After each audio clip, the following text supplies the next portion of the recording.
Thank you very much. I was told that the person who spoke last year was a former governor of the state of Wisconsin, the one right before Lee Sherman Dreyfus. If this organization is going to continue with such an auspicious trajectory, you're going to have to get Joe Biden next year. You could take that either way.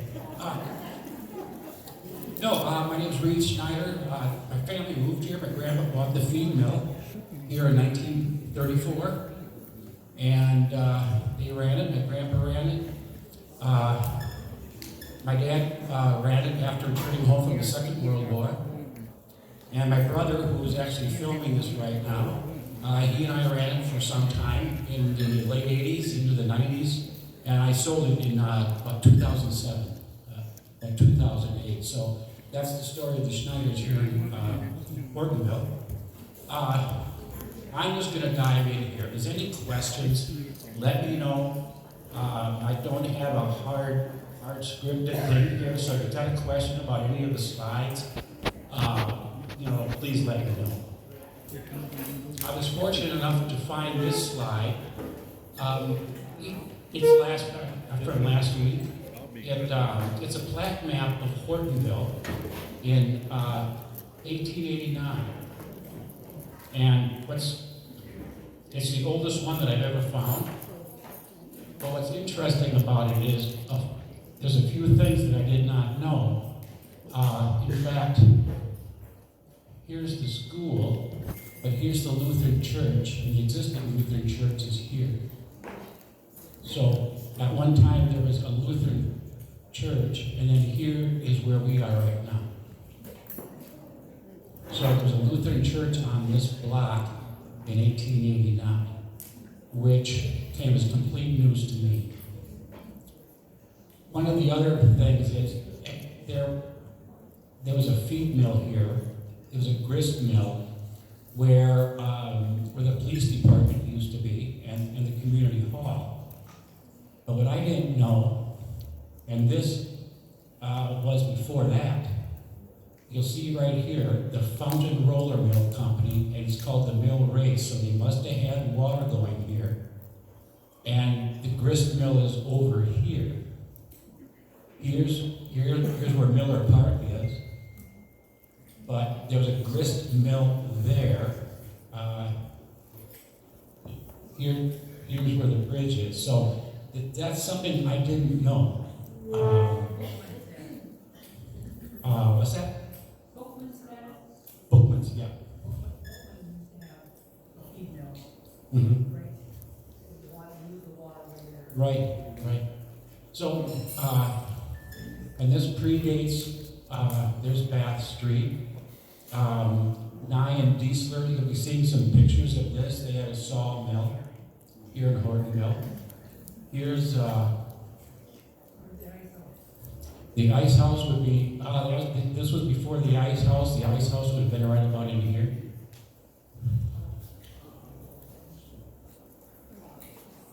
But here's that Nye and Diesler's, and you'll be seeing pictures of that later. But what I didn't know was across the street was also a planing mill.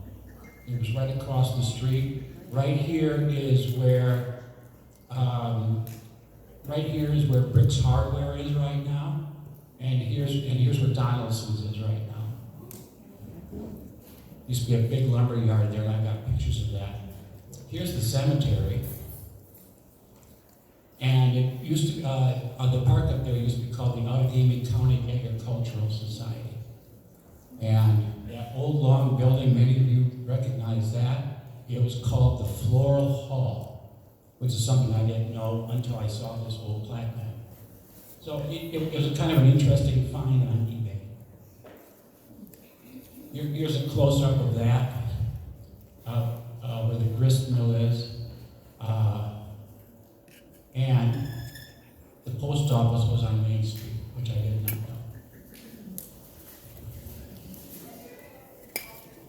That's the Floral Hall that I just mentioned. A lot of you remember that. That's all been taken down now. first county fair was held 89 years ago, but this was from the 60s, so it goes back a long way. I saw a picture once a long time ago. It was a picture, I think it was Barnum Circus actually came to Horton. So the Allegheny Fair was here. So that was a long time ago. And here's some pictures, 1967. Every year we had the homecoming up here. It was a big event, and some guys are getting it all fixed up. We used to have a band shell there. We'd be sure nice to have another band shell here in Hortonville. Maybe someday down the road we can find a place to put one up again. But a lot of concerts, a lot of band concerts were held on that stage. Mel's Bells. It was a fixture here in Hortonville for many years for Christmas. They were red bells, and they would kind of go back and forth as they rang. And it was one of the traditions here in Hortonville for, I don't know how long, but it was a long time.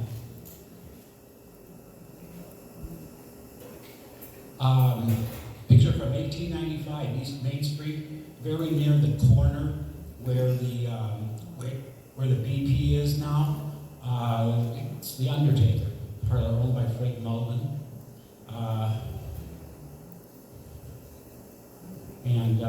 That one is from the picture is from the newspaper in 1967, but I would estimate that that is before. This would have to be the 1800s, yeah, 1895. This isn't going to work out really good here, but it's when they built the Lutheran church, where it is in its current location. This was from a newspaper article in like 1890, 1895. If anybody wants to see this stuff close up, I got it all up here. Or if you want any blow-ups of these things, if you just give me your email, I'd be happy to send them to you. So if anything here really catches your interest, I'd be happy to do that. So then you can actually read it. The dedication, yeah. This is from a newspaper article, 1897. So that's an old piece of paper. The Bank of Hortonville, the habit of drinking like any other bad habit grows with use. So does the habit of saving. With other good habits grows with use. So that's something. This is probably from the 1800s, late 1800s. Here's one for the Hortonville Milling Company. If you look up there, up in front of here, this is actually a bag. I hope I don't set up. Oh, good. This is actually a very well-preserved bag from that milling company. And that went out of business, many moons ago. That was the one that was right on the lake.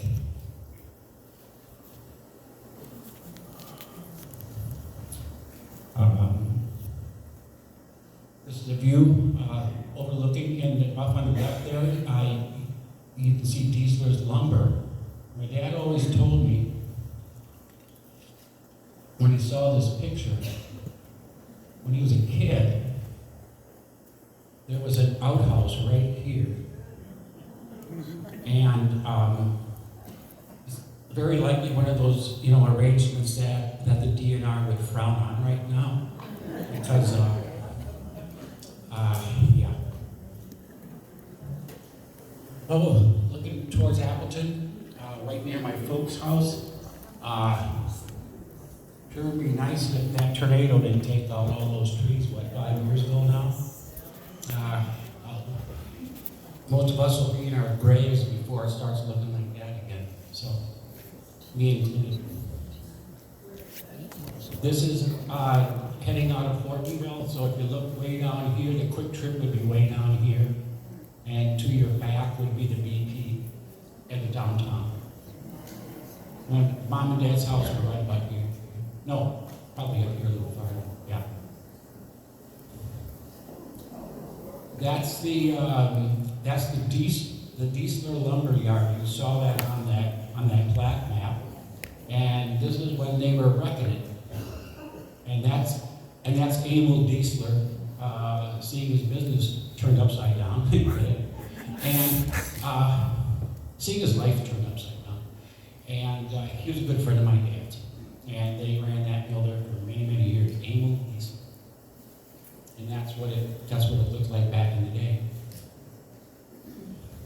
Lakeside Foods is from an old news article, obviously. Oh, a good friend of the community, Kelly Laser, a good friend of my dad, probably going in to get his hair cut. And my dad took that.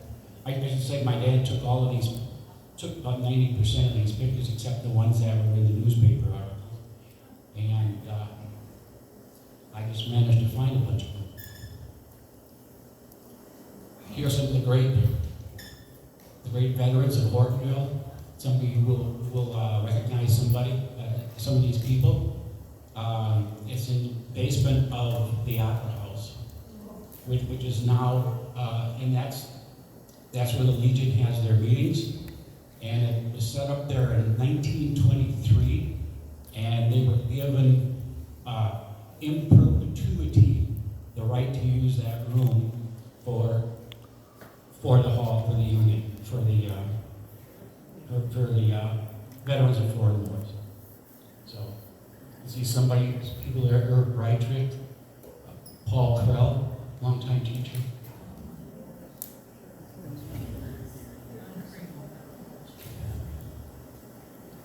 This is the Farmer's Tap, just on Mill Street. I don't know what's going on up here, but I'm not going to go into that. What? The Farmer's Tap is right next to the lumber yard, which is right up by the feed mill there. And my dad would, when he was a kid, maybe 10, 11, 12 years old or whatever, he would walk over there because at that time we owned the feed mill, which is right behind the Black Dyer restaurant.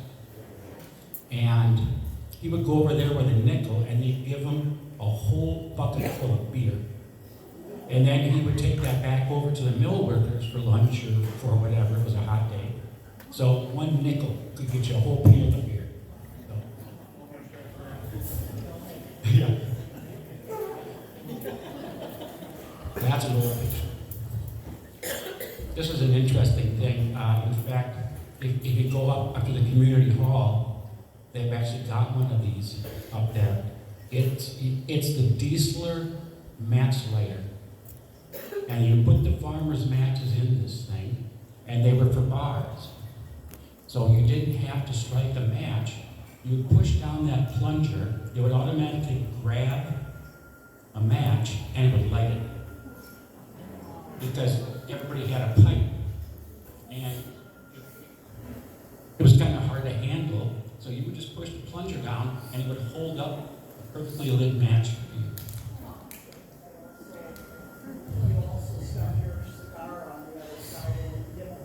Oh, it would cut the cigar as well. It's an ingenious invention, my dad, and I'm heartbroken because 6, 7 years ago, there was one of these on eBay, mint condition.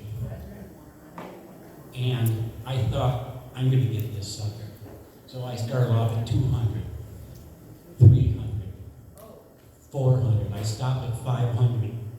It went for like $690. I think Clint Duncan got it. Oh. Anyway, my dad tells the story of, and that was on Main Street where they made them. He went by it one day when he was here, and they were cleaning out the building, and there were dozens, if not 100 of these in the basement. And there was a truck out front, and they were throwing them in the truck to send to the garbage.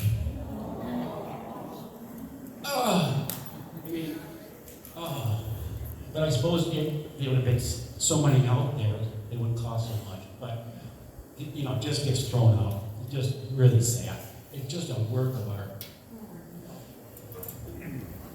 And this is some very famous businesses on, Main Street, crafts, grocery. That building's still there. Here's a picture of the depot. There used to be a bridge, over Mill Street there. And this is the mill before my grandfather bought it. My grandfather bought it from Peter Oak during the Depression. And then we made a bunch of additions onto it.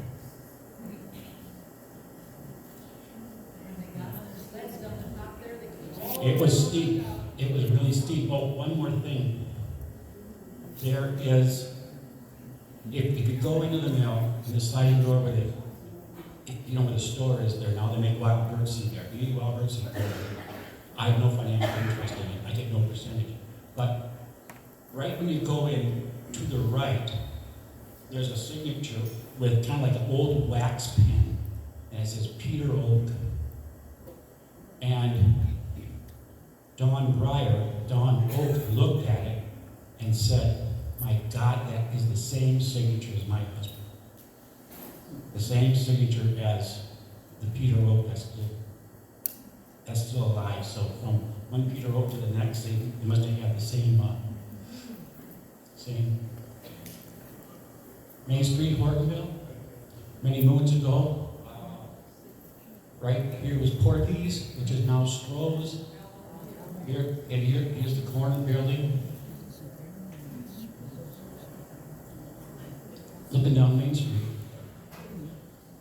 This is the corner looking up towards Appleton. Right across the street from this is the current location of the filling station, of the BP filling station. If there's car experts here, which I am not, you can probably tell about what year this was. The car. Hortonville Auto, Hortonville Bank. Oh, a shop for men. You wouldn't see that anymore. That's shop for people. A shop for persons. And there's a real old fire engine from Hortonville. We used up until 1932. It ran in Hortonville from 1891 to 1932. So, I don't know how long the ones last now, but that's a long time. Hortonville Fire Department, 1966. A lot of people will recognize a good share of those names up there. Lawrence Mueller, Leo Kluge, Len Lathrop, Bob Ritt, Bob Hawk, Milt Ponko, Vic Schmidt, Arnie Borker.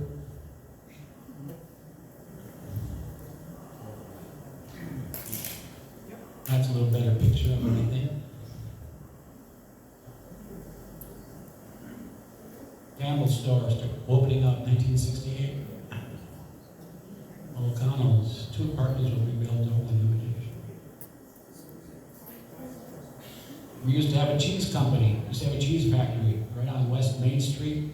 As you're looking at the Opera House, it'll be off to the right of that, right in front of my grandma's house, basically, which is the large yellow house on the corner, on the opposite corner, opposite side of the street. Aiken Field, George Aiken was the superintendent here many times, and this is when the football field I was actually dedicated to him.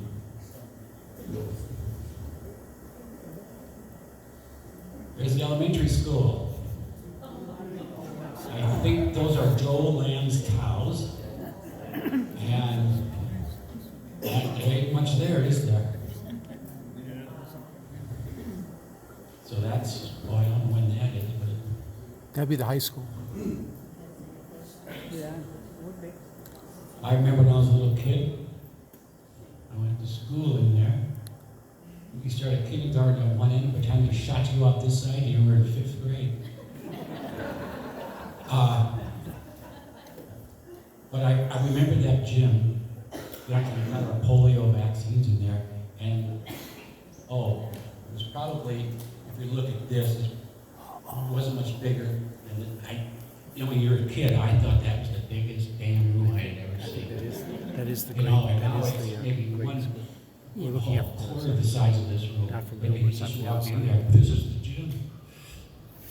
Just crazy. Sunrise School.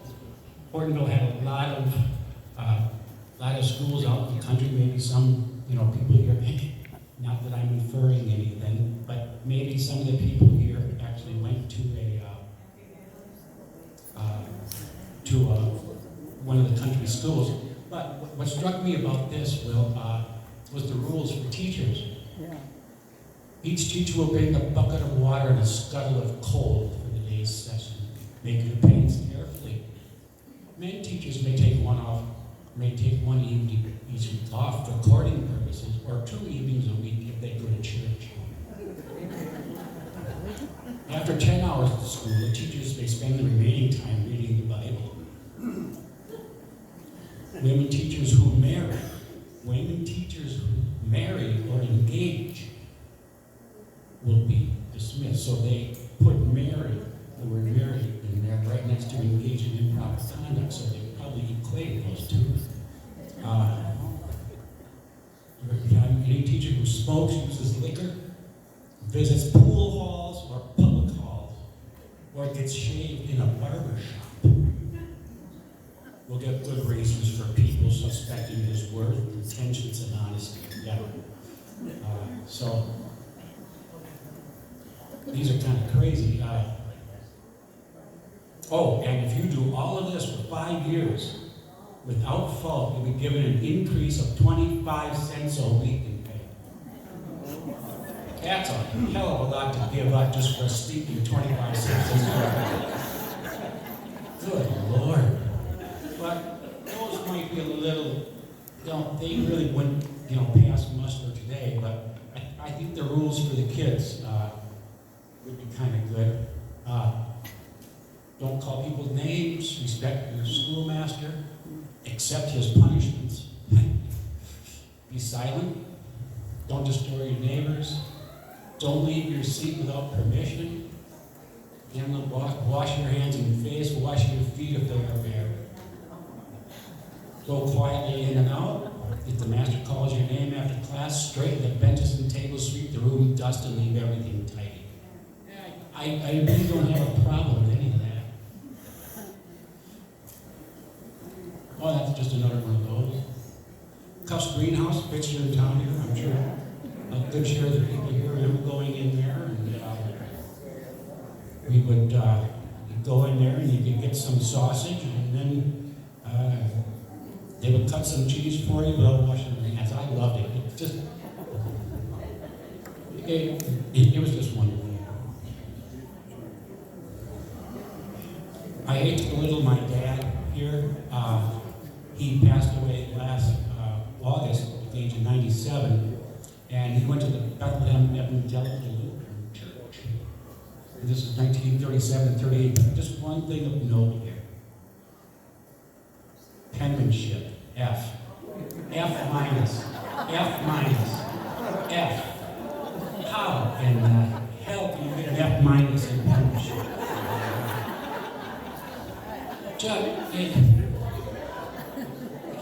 You have to try.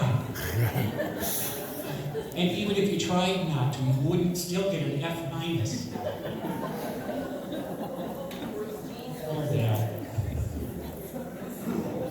Diesler Lumber. This is from the Schneider Brothers elevator.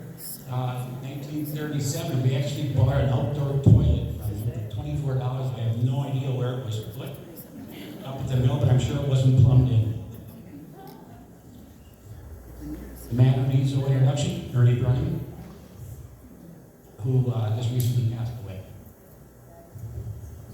Hortonville icon, to be sure. Barber? Balmer, Mr. Balmer. Mr. Balmer? Smiley, yep. That is nice. It's a picture in front of our feed mill. It's got like my dad here and some of the other workers, and way back in the day, I had this sign when I ran was hanging on the wall way back over here, and around 2000 2, this guy came by. He was one of those pickers. And it was one of those heavy porcelain signs with the metal backing, porcelain, and it was for weighing feeds. And he looked at me and he said, "I'll give you $600 for that sign." You never saw anybody grab an electric screwdriver so fast. He peeled off 6 $100 bills, handed them to me, and took it and out the door. Saw him about 10, 15 years later on eBay for around $2,500. So.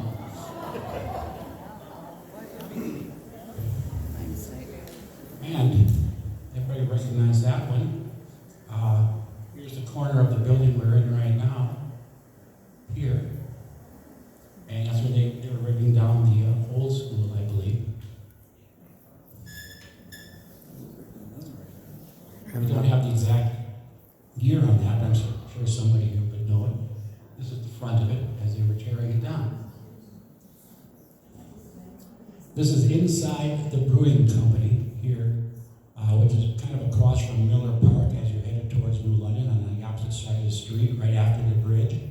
If you look over here later, there's some beer bottles from it and a case, a wooden case of the beers that Hortonville Brewing Company on it.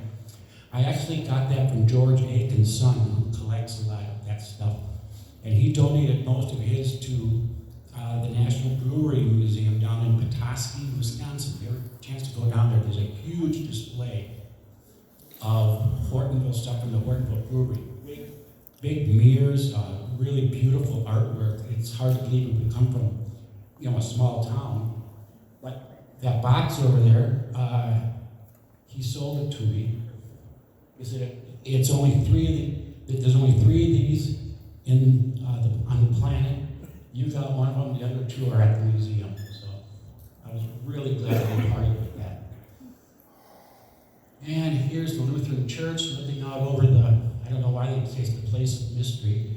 May 19th, maybe somebody fell in the water and they never found them, I don't know.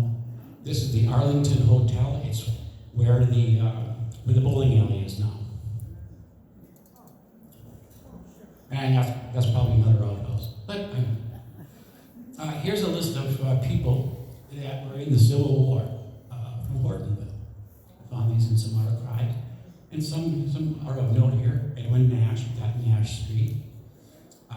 Nathan Rideout, his business was right next to Diesler's on the lake. So if you look at that plat map, just to the north of that, it'll say Rideout. I don't think any of them died. They were done in 1865. The town had a long-term doctor, Dr. Town, and the town and the area had a huge celebration for him when he retired. Thousands of people showed up. This is some politician here, but here's my grandpa, and I don't know all of the other people. Perhaps if somebody here knows any of them, I don't. What? That's Floyd Nickel, okay. And Dr. Town. I was the last baby that Dr. Town delivered. You were the last baby? 1961. 1961. Yes. Wow. Yeah. That's So awesome. I was probably up on that stage with him. My mom just left, but yeah, I was the last baby delivered. Holy moly. Yeah. Well, we're among, royalty here. Yep. That's awesome. That's impressive. Yeah.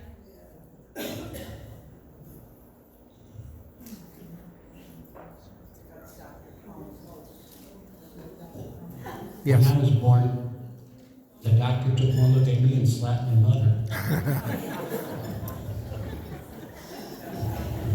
Yes, and this is Dr. Town's house. And this is the old Catholic Church. And that would be the top of the school there. That was being written down before. So this is heading off towards Appleton. This is the old the old ice house before it was burned, and right across there, that would be Diesler's Mill over there, which we saw before. And they took the ice house down. This is a bird's eye view of Hortonville, and you can get a really good look at this if you go over on the far side over there of the display area. Somebody took a picture from the top, very most top part of the feed mill, and it's a 4-postcard panorama of Hortonville. It's a really fascinating picture. You can even see on the very top, you can see the shadow of the guy taking the picture. It's kind of cool. This building is still there. That building is still there. This building is still there. It hasn't changed a bit. Go back one real quick, That one? if you can do it. There's a spur off the road where you see the coal cars. Oh yeah, good point. This was all built up here, and then the coal cars would go up here, and then they could dump down into the wagons for delivery locals. So they must have been hinged, and then they would lift up and they would dump down here. If you go up there now, you're going to see this exact same building. That door is there, all the windows are there. Hasn't changed, but it looks like there is a steeple coming out of our shed up there. And it's not. That used to be the Methodist church in Hortonville. It was actually behind that building. Here, I think, would be the farmer's tap that we saw before. What happened to all of that? All the Methodists, they got run off and they all moved to Greenville.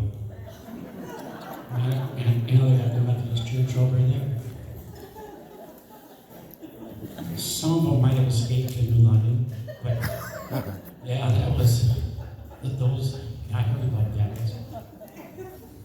That building that is there, that was the church. Yep. That building got moved down by the canning factory. Yes, it did. Company, yes. Yeah. And it's one of the sheds or whatever. Yeah, By the canning Yeah. factory. That's the community hall. This is actually a program from it. I thought people would know about it. There was like 4 businessmen in 1913. They had to go all the way to Stevensville if they wanted to get entertainment, like a play. All the way to Stevensville. They were coming back on what's now Double M in their sleigh in the middle of January. It was so cold they looked at each other and said, "Why should we have to go to Stevensville to see a play?" The next day they got a bunch of people together, they got the money together, and they built that building in about 1913, 1914. And boy, they had stuff going on there all the time. Coming events. Mind the Pink Girl featuring Anita Stewart, the great Anita Stewart. Hidden Dangers. All of a sudden Norman. And here's all of That's looking from over by the planing mill. This is the old ice house here. And here. And a picture of Dr. Tom. Wait. Maybe you're on there. Oh, she's gone. Oh, I'm back. Am I up there? Here's a picture of your little friend here. Yep. What are you gonna call?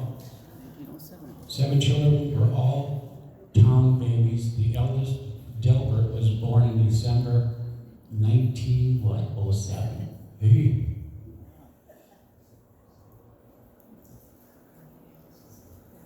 My dad took this picture maybe about 30 years ago. Exactly.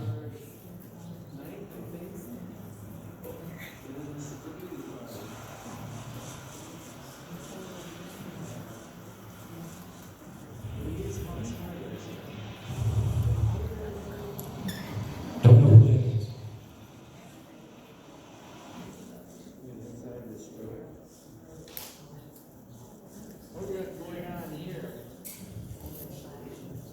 You could find anything in there.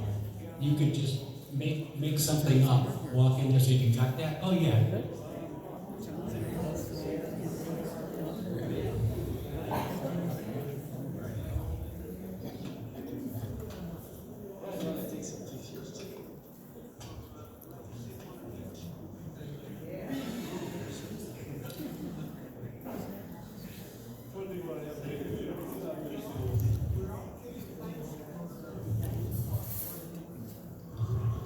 There wasn't one square inch of that place that was not occupied with product.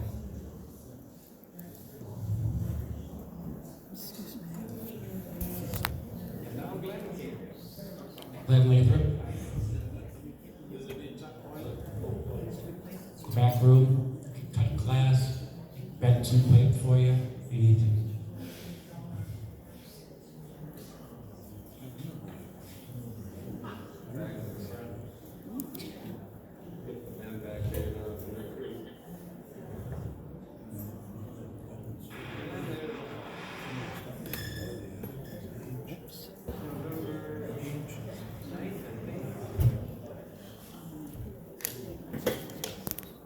I think that's my last slide. Thank you.